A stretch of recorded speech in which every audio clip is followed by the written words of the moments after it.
The morning sun cast long shadows across the cobblestone streets of London as tourists gathered around the gates of Buckingham Palace. Among the crowd stood Marcus Chen, a royal guard who had served for 7 years. His tall bearskin hat and bright red tunic made him look like a statue, but beneath that stern exterior was a man who took his duty seriously. Marcus had dreamed of this position since he was a boy, watching the changing of the guard with his grandfather. That Tuesday started like any other day. Marcus had woken up at 5 in the morning, polished his boots until they gleamed, and made sure every button on his uniform was perfectly aligned. His wife Sarah had kissed him goodbye, reminding him to stay safe. She always worried, even though his job seemed ceremonial to most people. Marcus knew better. The guards were real soldiers with real responsibilities. By 9 o'clock, Marcus was at his post near the palace gates.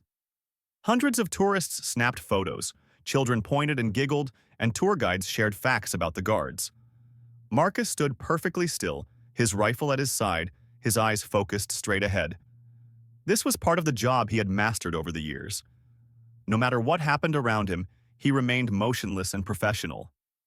Meanwhile, across the city, Jake Morrison was having a terrible morning. He had just lost his job at a construction company the day before. His boss had called him into the office and told him the company was downsizing. 20 years of hard work, gone in a 15-minute conversation. Jake had barely slept that night, tossing and turning as he worried about how he would pay his bills. Jake owned a motorcycle, a black Harley-Davidson that he had bought during better times. That morning, he decided to take a ride to clear his head. He put on his leather jacket, started the engine, and rode through the city streets without any real destination in mind. The rumble of the engine usually calmed him down, but today, it wasn't working. His mind kept racing with angry thoughts about his former boss, about the unfairness of life, about how hard he had worked for nothing. As Jake rode past Buckingham Palace, he noticed the crowd of tourists. Something about seeing all those happy people taking photos annoyed him. They were on vacation, enjoying their lives, while his world was falling apart. He slowed down his motorcycle and looked at the royal guard standing at attention. To Jake, they represented everything he resented at that moment. People with secure jobs, respect, and purpose. Traffic was moving slowly because of all the tourists crossing the street. Jake felt his frustration building. He revved his engine louder than necessary, trying to get people to move faster. Some tourists glanced at him with annoyed expressions, which only made him angrier. He wasn't usually like this. His friends would have said Jake was a decent guy, someone who helped his neighbors and volunteered at the local youth center. But grief and anger can change a person, even if just temporarily. Marcus noticed the motorcycle making noise but kept his focus straight ahead. He had learned to tune out distractions. People tried all sorts of things to make the guards react. They would make faces, tell jokes, even dance in front of them. Marcus had seen it all and never broke his composure.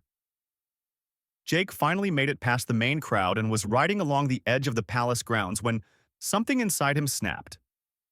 He saw Marcus standing there so perfectly, so untouchable, and all his anger found a target.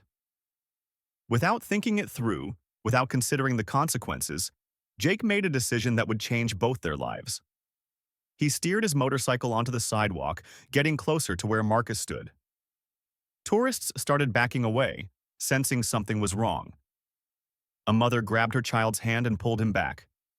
A security camera mounted on a nearby pole captured everything that was about to happen. Jake stopped his motorcycle just a few feet from Marcus. He could see his own reflection in the guard's polished boots. For a moment, he almost changed his mind. Almost. But then he thought about his empty desk at the construction company, about his dwindling bank account, about how powerless he felt, and he dismounted his bike. Marcus sensed movement in his peripheral vision but maintained his stance. He had dealt with difficult situations before. The protocol was clear. Unless there was a genuine threat, he was to remain at his post and alert the nearby officers if needed. What happened next shocked everyone watching. Jake walked up to Marcus and, with both hands, shoved him hard in the chest. The force of the push was strong enough to break Marcus's balance. The experienced guard stumbled backward, his arms windmilling as he tried to stay upright. His rifle clattered to the ground. Then Marcus himself fell, landing hard on the cobblestones. His bearskin hat rolled away from him. Gasps echoed through the crowd. Someone screamed. A dozen phones were already recording. Jake stood there, breathing heavily, looking down at the guard he had just assaulted. For a second, a look of satisfaction crossed his face. He had done something. He had made an impact. He had shown them all that he wasn't invisible. But that satisfaction lasted only a moment before reality began to sink in. What had he done? Marcus lay on the ground, and the crowd had gone silent. Even the pigeons seemed to have stopped cooing. Marcus felt pain shoot through his back where he had hit the stones. His training kicked in immediately. He assessed his condition first. Nothing broken. He could move his limbs. Good. Then he looked up and saw Jake standing over him. Their eyes met for the first time. Marcus saw something in Jake's eyes that surprised him. Not triumph or malice, but confusion and regret. This wasn't a terrorist or a dangerous criminal. This was a man who had made a very bad choice. The next few seconds would determine everything. Marcus placed his palms on the cold cobblestones and began to push himself up. His back ached, and his pride was wounded worse than his body. But he was a royal guard. He would not stay down. The crowd watched in complete silence as Marcus rose to his feet. He stood tall, squared his shoulders, and looked directly at Jake. Jake took a step backward. Something in Marcus's eyes told him that karma was about to arrive, and it would not be kind. The air felt different now. Marcus stood at his full height, his uniform dusty from the fall, but his posture straight and commanding. He bent down slowly, never taking his eyes off Jake, and retrieved his rifle. The movement was deliberate and controlled. Every person in that crowd could see they were witnessing something significant unfold. Jake's heart began pounding in his chest. What had felt like a moment of power now felt like the worst mistake of his life. He could see armed police officers running toward them from multiple directions. Their radios crackled with urgent messages. The tourists who had been taking happy vacation photos were now recording what might become evidence in a criminal trial. Marcus finally spoke, his voice calm but firm. "You need to stay right where you are, sir." It wasn't a request. It was an order from a trained soldier. Jake nodded slowly, his earlier anger completely evaporated. He looked at his motorcycle parked nearby and briefly considered running, but his legs felt like they were made of concrete. Within 30 seconds, 4 armed officers surrounded Jake. They ordered him to put his hands behind his head. He complied immediately, all the fight gone from his body. As they placed handcuffs on his wrists, Jake looked back at Marcus one more time. "I'm sorry," he said quietly. Marcus didn't respond. He simply picked up his bearskin hat, brushed it off, and returned to his post as if nothing had happened. The crowd erupted in applause. Tourists cheered for Marcus, impressed by his composure and professionalism. Children who had been scared moments before now smiled and waved at the brave guard. But Marcus didn't acknowledge any of it. He stood at attention, eyes forward, doing his job exactly as he had been trained to do. Jake was led away to a police van parked around the corner. As the officers guided him into the vehicle, reality crashed down on him like a wave. He had just assaulted a royal guard in front of hundreds of witnesses and dozens of cameras. This wasn't just going to be a fine or a warning. This was serious. His mind raced through the potential consequences: criminal charges, jail time, a permanent record. How would he explain this to his family? At the police station, Jake sat in a small interrogation room with gray walls and a metal table. Detective Sarah Williams entered with a folder and a stern expression. She had seen a lot in her 20 years on the force, but tourists assaulting royal guards was not a common occurrence. "Do you understand what you've done, Mr. Morrison?" she asked, sitting across from him. Jake nodded, staring at his handcuffed wrists. "I don't know what came over me. I lost my job yesterday and I was angry and I just—" His voice trailed off. He knew there was no excuse that would make this okay. Detective Williams opened her folder and showed him still images from the security cameras. There he was, clear as day, shoving Marcus to the ground. "You assaulted a member of Her Majesty's Guard while they were performing their official duties." This is being treated as a very serious offense. You're looking at potential assault charges, possibly even charges related to threatening a protected location. Jake felt his stomach drop. I wasn't trying to threaten the palace. I was just angry at life and I took it out on him. It was stupid. It was so stupid. He put his head in his hands, realizing that one moment of poor judgment might define the rest of his life. Meanwhile, back at the palace, Marcus had been relieved from his post and taken to the medical office. A nurse checked him over, examining his back where he had fallen. There would be bruising, but nothing serious. His commanding officer, Captain James Peters, came to see him. "That was well handled, Chen," Captain Peters said, his voice gruff but approving. Maintaining composure in that situation showed real professionalism. Marcus nodded. "Just doing my job, sir." "The media is going to want to talk to you. The video is already spreading online. You're about to become quite famous." Marcus grimaced. He hadn't joined the Royal Guard for fame. He had joined to serve, to be part of something bigger than himself, to honor the tradition his grandfather had told him about. "Do I have to speak to them, sir?" "We'll handle the media relations. You focus on recovery. Take the rest of the day off. That's an order." That evening, Marcus went home to his small flat in South London. His wife, Sarah, had already seen the video online. She hugged him tightly as soon as he walked through the door. "I told you to be safe," she said, her voice breaking with emotion. "I'm fine, love. Really.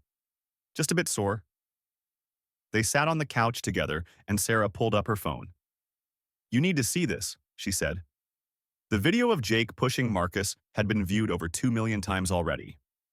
The comment section was filled with people praising Marcus's professionalism and condemning Jake's actions. There were also hundreds of news articles about the incident.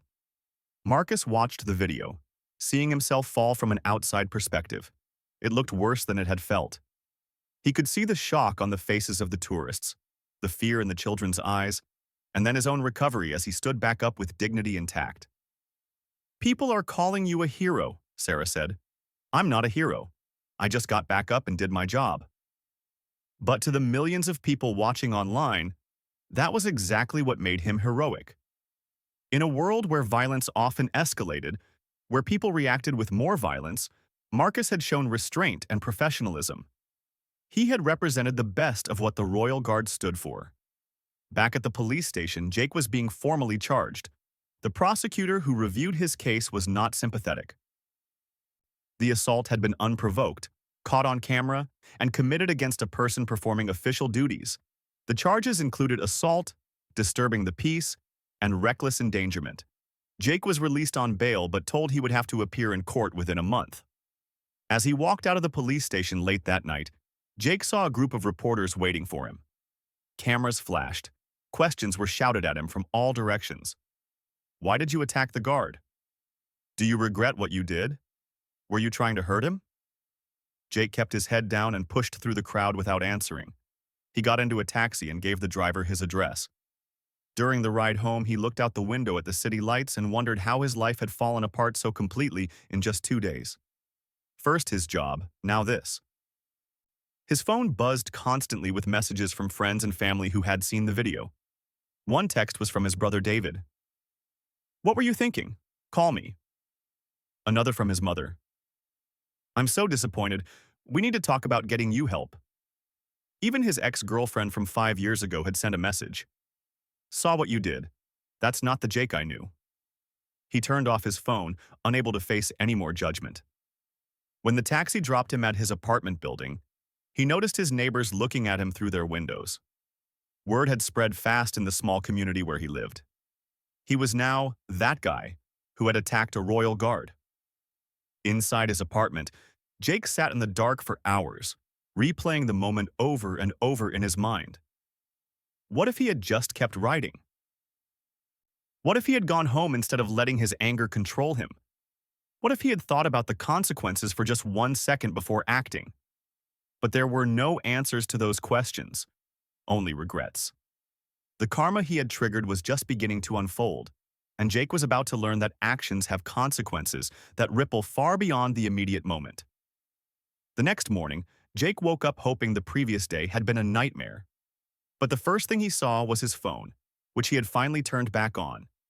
There were over 300 notifications, messages, emails, missed calls, social media tags. His face was everywhere. Someone had found his social media profiles and shared them publicly. People who had never met him were sending him angry messages, calling him names, threatening him. His landlord had left a voicemail. "Mr. Morrison, I've seen what happened. Several tenants are concerned about having you in the building. We need to discuss your lease situation." Even his home was now at risk. Jake realized this was karma in its purest form, touching every aspect of his life. He made coffee with shaking hands and turned on the television. The morning news was covering the story. A legal expert was explaining the potential penalties Jake faced. Assault on a royal guard can carry a sentence of up to 6 months in prison, along with significant fines. Given the public nature of this incident and the fact that it was premeditated, as evidenced by Mr. Morrison deliberately approaching the guard, I would expect the prosecution to seek the maximum penalty. Jake turned off the television. He couldn't watch anymore. His phone rang, and he saw it was his brother David. He answered this time. "Jake, what happened to you?" David's voice was concerned rather than angry, which somehow made Jake feel worse. "I don't know, David. I lost my job and something in me just broke. I made the worst decision of my life." "You need a lawyer, a good one. This isn't going to just go away." "I know. I've been looking at legal aid options. I can't afford much right now." David sighed. "I'll help you with the legal fees, but you need to get yourself together. This isn't who you are, and you need to show the court that." After hanging up, Jake spent the day researching lawyers who specialized in assault cases. Each one he called had seen the video. Most were hesitant to take his case because it was so public and the evidence was so clear. Finally, he found a lawyer named Robert Hayes who agreed to meet with him.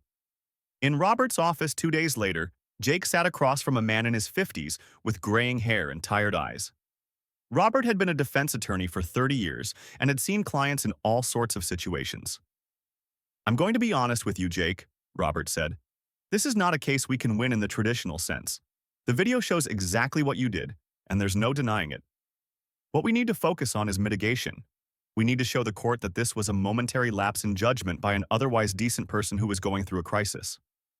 Jake nodded. "I'll do whatever it takes. I know I messed up." "Have you had any contact with the guard you assaulted, Marcus Chen?" "No, I wouldn't even know how to reach him." "I assume he wants nothing to do with me." Robert made a note. Sometimes in cases like this, if the victim is willing to provide a statement about the defendant's character or accept an apology, it can help with sentencing. But that's a long shot. Most victims want nothing to do with their attackers. Over the next 3 weeks, Jake's life continued to spiral. He lost his apartment because his landlord found a clause that allowed him to terminate the lease due to criminal activity. Jake had to move in with his brother temporarily. His story continued to be shared online, usually as an example of instant karma. Memes were made using his image. One popular post showed him shoving Marcus with the caption, "When you forget actions have consequences."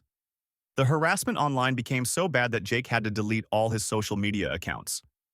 He couldn't go out in public without being recognized. Once, at a grocery store, someone took his photo and posted it online with his location. Within an hour, angry people showed up, and Jake had to leave through the back exit with the help of store security. Meanwhile, Marcus's life had changed in a different way. He received hundreds of messages of support from people around the world. Letters arrived at the palace addressed to the brave royal guard. News programs interviewed his commanding officers who spoke highly of his character and service record. Marcus was uncomfortable with all the attention, but he handled it with the same grace he had shown when getting back up from the cobblestones. One evening, Marcus sat with Sarah and read some of the letters that had been forwarded to him. One was from a young boy in Manchester who wrote, "Dear guard, you showed me that being strong means staying calm even when bad things happen. When I grow up, I want to be like you." Another was from a woman in Scotland who shared that she had been bullied at work, and that seeing Marcus's composure inspired her to handle her situation with dignity rather than retaliation. "You've touched a lot of lives," Sarah said, reading over his shoulder. "I still don't understand why." I just did what any of us would do. That's exactly why people admire you. You make it look simple, but staying calm when someone attacks you, that's not simple at all. Marcus thought about Jake often. He wondered what had driven a man to such a desperate act. He had looked up Jake's information through official channels and learned about the job loss. While it didn't excuse what Jake had done, it did provide context. Marcus understood desperation.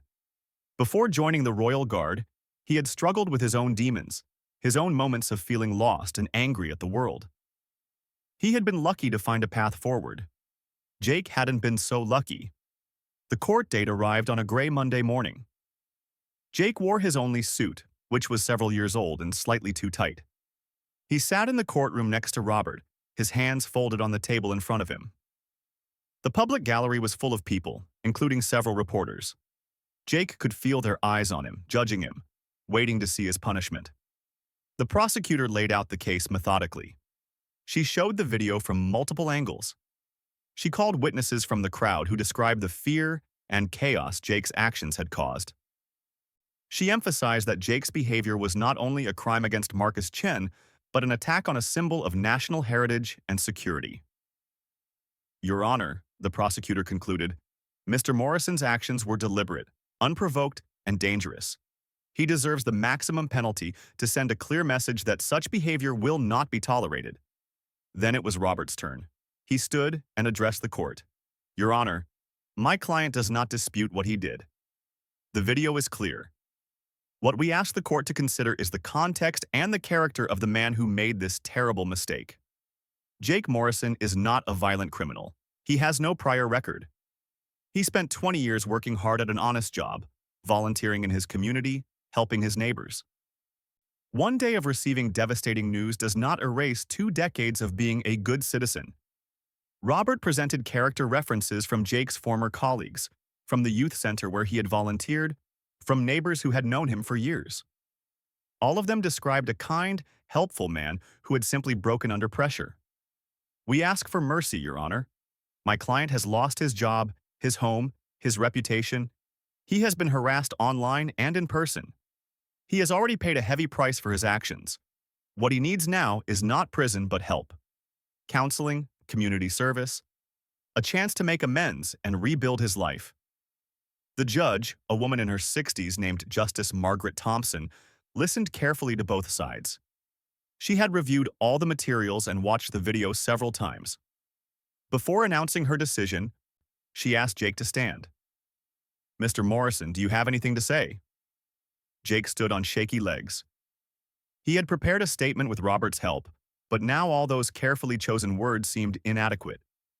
Instead, he spoke from his heart. Your Honor, what I did was wrong. There's no excuse for it. I was angry about losing my job, but that guard didn't cause my problems. He was just doing his job, standing there protecting a place that means something to people. I took my anger out on an innocent person, and I've regretted it every single day since. If I could take it back, I would. If I could apologize to Marcus Chen in person, I would do that too. I know I can't undo what I did, but I want to spend the rest of my life being the person I used to be. The person who helps people instead of hurting them. Justice Thompson nodded slowly.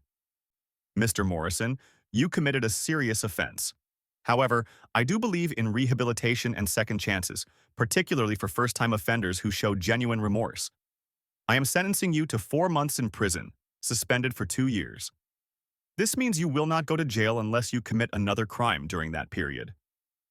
Additionally, you will complete 200 hours of community service, undergo mandatory counseling, and pay restitution to Mr. Chen for medical expenses and emotional distress.